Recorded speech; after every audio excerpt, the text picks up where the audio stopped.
जय हिंद। नमस्कार के प्रमुख सैनिक समाचार इस वीडियो के माध्यम से जानते हैं।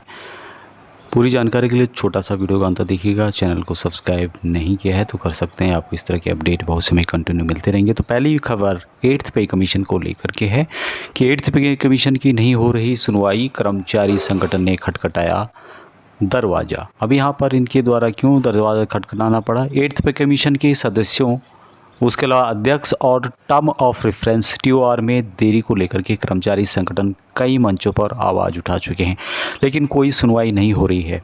सभी जगह से निराश होने के बाद अब उन्होंने पीएम मोदी से गुहार लगाई है। उन्होंने 8th पे कमीशन की टीओआर की औपचारिक अधिसूचना और उनके सदस्यों की नियुक्ति के प्रोसेस में तेज़ी लाने की अपील की है। यानी कि अभी तक जो सदस्य होते हैं 8 कमीशन के लिए, उनके अध्यक्ष और टीओआर जो टर्म और रेफरेंस होते हैं, उनकी नियुक्ति अभी तक नहीं हो पाई है, इसलिए उनको ये प्रोसेस या ये कदम उठाना पड़ा। प्रधानमंत्री को लेटर लेकर के उन्होंने गुजारिश की है। Railway senior citizen welfare association यानी कि RSCWS ने प्रधानमंत्री मोदी को 8th पे कमीशन में देरी को लेकर के लेटर लिखा है। RSCWS ने प्रधानमंत्री को लेटर में कहा है कि 8th कमीशन के गठन की घोषणा से देश भर के 47 लाख केंद्रीय कर्मचारी और 65 लाख से ज़्यादा पेंशनर्सों में नई उम्मीद जगी थी, लेकिन आयोग के अध्यक्ष और सदस्यों की नियुक्ति और इसके टीओआर की घोषणा में हो रही देरी से वह निराश और चिंता उनकी बढ़ गई है।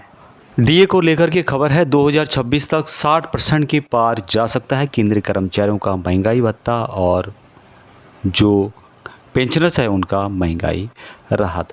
डीएनएस अलाउंस हाई, केंद्रीय कर्मचारियों और पेंशनर्स को 1 जुलाई 2025 से महंगाई भत्ते डीए डीआर में बढ़ोतरी की उम्मीद है। सरकार इस बार डीए और डीआर में 3% तक की बढ़ोतरी की घोषणा कर सकती है। हालांकि डीए हाई की घोषणा मौजूदा महीने यानी जुलाई में होने की उम्मीद नहीं है। जुलाई दिसंबर 2025 के लिए डीए डीआर बढ़ोतरी की घोषणा जब भी हो, अगर सरकार हाल ही की महंगाई के आंकड़ों के आधार पर 3% की बढ़ोतरी की मंजूरी देती है तो कुल डीए दर बेसिक पे का 58% हो जाएगा। तो इससे उम्मीद लगाई जा सकती है कि 2026 के पहले यहाँ 60% के ऊपर जा सकता है। तो जुलाई 2025 से 3% बढ़ सकता है डीए डीआर। अब जुलाई 2025 से केंद्र सरकार के कर्मचारियों को 3% डीए बढ़ोतरी की उम्मीद है, जिससे कुल डीए दर 55% से 58% हो जाएगा। यहाँ बढ़ोतरी जो है all India consumer price index for industrial worker के जो आंकड़े हैं उनके आधार पर होता है। जो मार्च 2025 में 143 था, मई 2025 में यहाँ 144 हो गया और अगर यहाँ इंडेक्स इसी तरह बढ़ता रहा तो 144 के पार चला जाएगा। तो डीए दर लगभग 58% तक पहुँच। खबर है कि 4 साल के बाद अग्निवीरों को पूर्व सैनिक का दर्जा दिया जाए, डॉक्टर मलिक के द्वारा कही गई है। जाट सभा चंडीगढ़ पंचकुला का एक प्रतिनिधिमंडल सभा के प्रधान डॉक्टर MS मलिक के नेतृत्व में आज स्थानीय सांसद मनीष तिवारी से उनकी मुलाकात की और विभिन्न सामाजिक मुद्दों को लेकर के ज्ञापन सौंपा। डॉक्टर मलिक ने सांसद तिवारी से अनुरोध किया कि वे लोकसभा में अग्निवीरों की आवाज़ बुलंद करें और प्रस्ताव लाए कि अग्निवीरों को 4 साल की बजाय 15 साल तक सेवा करने का मौका दिया जाए, क्योंकि अग्निवीर उन सभी मापदंडों को पूरा करते हैं जो मापदंड सैनिकों की भर्ती के लिए तय किए जाते हैं। डॉक्टर मलिक ने बताया कि अग्निवीरों ने सेना की सभी ऑपरेशंस में अहम भूमिका निभाई है, चाहे ऑपरेशन सिंदूर की बात हो या फिर अन्य सुरक्षा सेवाओं की। अग्निवीरों ने देश की आन बान के लिए सबसे बड़ी कुर्बानी तक दी है। उन्होंने यह भी कहा कि सेवा काल के बाद अग्निवीरों को पूर्व सैनिक का दर्जा दिया जाए और पूर्णकालिक जो सैनिकों की तर्ज पर अन्य सभी सुविधाएं भी उनको देनी चाहिए। अगली खबर डिपार्टमेंट ऑफ एक्सेस and welfare Jawan Bhawan Tiruvannamalai district guest room के रेट के बारे में बताया गया है, जिसमें कि पूर्व सैनिकों को छूट दी गई है। पूर्व सैनिकों के अलावा जो सर्विंग सोल्जर्स हैं, ऑफिसर्स हो, GCOR, उनके डिपेंडेंट, सभी के लिए यहाँ पे छूट दी गई है। तो यहाँ पे आप देख सकते हैं सर्विंग रिटायर ऑफिसर GCOR, साथ में सर्विंग रिटायर ऑफिसर स्टाफ और डिपार्टमेंट ऑफ ESM वेलफेयर, इनके लिए 1 नंबर और 2 नंबर रूट 750 रुपये पर डे के हिसाब से है, जबकि जो सेंट्रल एंड स्टेट गवर्नमेंट के ऑफिसर्स ऑब्लिक स्टाफ है उनके लिए 1050 रुपये रखा गया है। रूम नंबर 3, 4, 5 500 रुपये है, जिसमें कि सैनिक, पूर्व सैनिक, उनके डिपेंडेंट 500 रुपये रखा गया है, जबकि अदर के लिए 750 रुपये रखा गया है। उसी तरह से रूम 6, 7, 8, 9 300 रुपये रखा गया है, जो भी सैनिक हैं या पूर्व सैनिक हैं उनके डिपेंडेंट हैं। और जो other central and state government officer staff हैं उनके 450 रुपये रखा गया है। नेक्स्ट खबर ग्रेजुटी को लेकर के है। पूर्व सैनिकों को ग्रेजुटी देने की मांग उनके द्वारा की गई है और उप मुख्यमंत्री को ज्ञापन दिया है। जयपुर से खबर है कि voice of ex serviceman society Rajasthan के नेतृत्व में पूर्व सैनिकों के एक प्रतिनिधिमंडल ने बुधवार को उप मुख्यमंत्री दिया कुमारी से मुलाकात की और मांगों को लेकर के ज्ञापन सौंपा। प्रतिनिधिमंडल में शामिल रिटायर कैप्टन राम सिंह तंवर ने बताया कि रैक्सको के माध्यम से राज्य के विभिन्न विभागों में संविदा पर कार्यरत पूर्व सैनिकों को सेवानिवृत्ति के बाद ग्रेजुटी देने की घोषणा वित्त वर्ष 2025-26 के बजट में की गई थी, लेकिन अब तक वित्त विभाग की ओर से इस संबंध में आदेश जारी नहीं किया गया है। उन्होंने बताया कि पूर्व सैनिकों को इस लाभ से लंबे समय से वंचित रखा है। उप मुख्यमंत्री ने मांगों के शीघ्र समाधान का आश्वासन दिया। तो ये खबर राजस्थान के जो भी पूर्व सैनिक रैक्सको के तहत संविदा पर काम करते हैं उनके लिए यहाँ पर ग्रेजुटी की मांग की गई है। उम्मीद है कि जल्दी उनकी जो मांग है वह पूरी होगी। अगला खबर ईसीएचएस से रिलेटेड है और ईसीएचएस ने यह letter regional centre ECHS naval base Kochi को लिखा है, जिसमें कि advisory to empanelled HCOs under ECHS provide cashless treatment to all beneficiaries. ये लेटर इनपैनल्ड हॉस्पिटल के बारे में लिखा गया है कि कुछ जो हॉस्पिटल्स हैं यहाँ पर वहाँ पूर्व सैनिक या उनके डिपेंडेंट का इलाज करने के लिए, एडमिशन करने के लिए या सर्जरी करने के लिए, ट्रीटमेंट करने के लिए यहाँ पर मनी ले रहे हैं, कुछ पैसा ले रहे हैं। तो उन्होंने यहाँ पे कहा है कि यहाँ क्लियर कट जो ईसीएचएस के एमओए है या जो एसओपी है उसका वायलेंस है और इस तरह की जो केस आगे मिलते हैं तो उनके ऊपर सख्त कार्रवाई की जाएगी, स्ट्रिक्टली उनको फॉलो किया जाएगा। All OCs are requested to instruct MOs while issuing referral to beneficiaries advise them not to pay money in the empanelled hospital.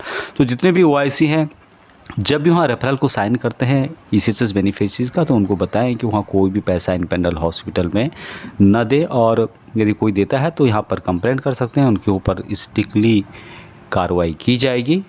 ये ईसीएचएस की तरफ से लेटर है। नेक्स्ट अपडेट है साबका सैनिक संघर्ष कमेटी के द्वारा ऑनरेबल मेंबर ऑफ पार्लियामेंट को लेटर लिखा गया और इसमें बात कही गई है पूर्व सैनिकों की या जवानों की मांगों को संसद में उठाने के संदर्भ में मांग पत्र दिया गया है। यहाँ पर इनके द्वारा बताया गया कि साबका संघर्ष जो कमेटी है 12 सालों के जवानों के हक के लिए संघर्ष कर रही है। उन्होंने 10 दिनों का भूख हड़ताल किया था, 11 दिनों का भूख हड़ताल दूसरी बार किया था और जो यहाँ पर उनके द्वारा कोशिशें की गई ही 2013 में 25 नवंबर 2013 को, 20 फरवरी 2023 को, 23 फरवरी 2024 को जंतर मंतर पर उनके द्वारा काफ़ी आंदोलन किया गया था। तो उसके बारे में उनके द्वारा अपने आंदोलन के बारे में बताया गया है।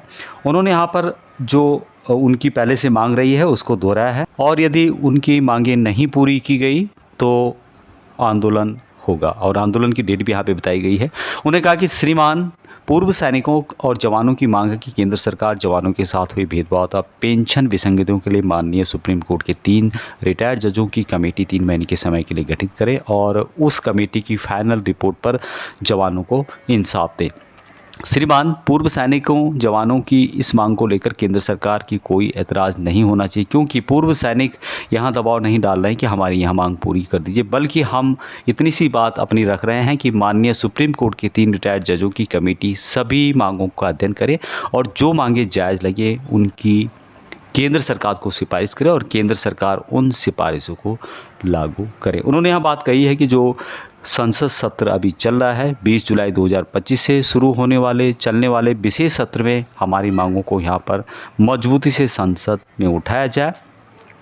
यदि यहाँ नहीं होता है तो इस बार 23 जुलाई 2025 दिन बुधवार को दोपहर 12 बजे जंतर मंतर से मार्च करके 7 मई संसद घेराव अनुशासनिक तरीके से करेंगे, लेकिन दिल्ली पुलिस तथा केंद्र सरकार द्वारा हमें रोकने के लिए हमारे ऊपर लाठी चार्ज भी किया जा सकता है और हमारी गिरफ्तारी भी की जा सकती है, लेकिन हम लोकतंत्र के तरीके से अपने जायज़ मांग रखने के लिए अपनी जान देने को भी तैयार है। और उन्होंने 23 जुलाई 2025 को आंदोलन की बात कही है जो कि 12 बजे जंतर मंतर में शुरू होगा और मार्च यहाँ संसद घेराव की ओर बढ़ेगा।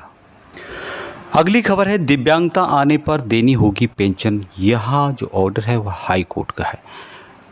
बात क्या हुई थी, दिल्ली हाई कोर्ट ने सशस्त्र बल न्यायाधिकरण के आदेश को चुनौती देने वाली रक्षा मंत्रालय की 200 से अधिक याचिकाएं खारिज कर दी। अदालत ने अहम फैसले में कहा कि सेना व सशस्त्र बलों में सेवा देने के दौरान बीमारी या फिर अन्य कारण से दिव्यांगता आने पर संबंधित कर्मी विकलांगता पेंशन का हकदार होगा। हाईकोर्ट ने कहा कि दिव्यांगता पेंशन कोई उदारता नहीं बल्कि सैनिकों के बलिदान की उचित स्वीकृति है। वो एक कठिन परिस्थितियों में परिवार और सुख सुविधाओं से दूर रहते हैं। ऐसे में दिव्यांग होने पर उन्हें पेंशन से वंचित नहीं किया जा सकता। रक्षा मंत्रालय ने वकीलों में तर्क दिया था कि दिव्यांगता की शुरुआत उस समय हुई जब सैनिक संघर्ष वाली जगह पर नहीं बल्कि शांति क्षेत्र में तैनात थे। अगर रक्षाकर्मी किसी जीवन शैली संबंधी बीमारी का शिकार हुआ तो उसे दिव्यांगता पेंशन नहीं दी जानी चाहिए। यह था रक्षा मंत्रालय का यानी कि मिनिस्ट्री ऑफ डिफेंस का तर्क। इस पर जस्टिस नवीन चावला और जस्टिस शालिंदर कौर की पीठ ने कहा कि दिव्यांगता पेंशन देना उदारता का कार्य नहीं है। भारतीय सशस्त्र बलों के कर्मियों को दिव्यांगता पेंशन देने का मकसद उन लोगों को आवश्यक वित्तीय सहायता देना है जो सेवा शर्तों के चलते सेवा के दौरान दिव्यांगता या बीमारी का शिकार हो गए हैं। तो इस तरह से हाईकोर्ट की तरफ से जो 200 से अधिक याचिकाएं उनको खारिज कर दी गई और पूर्व सैनिकों या फिर जो डिसेबिलिटी पेंशन है उनको उसकी पेंशन मिलेगी।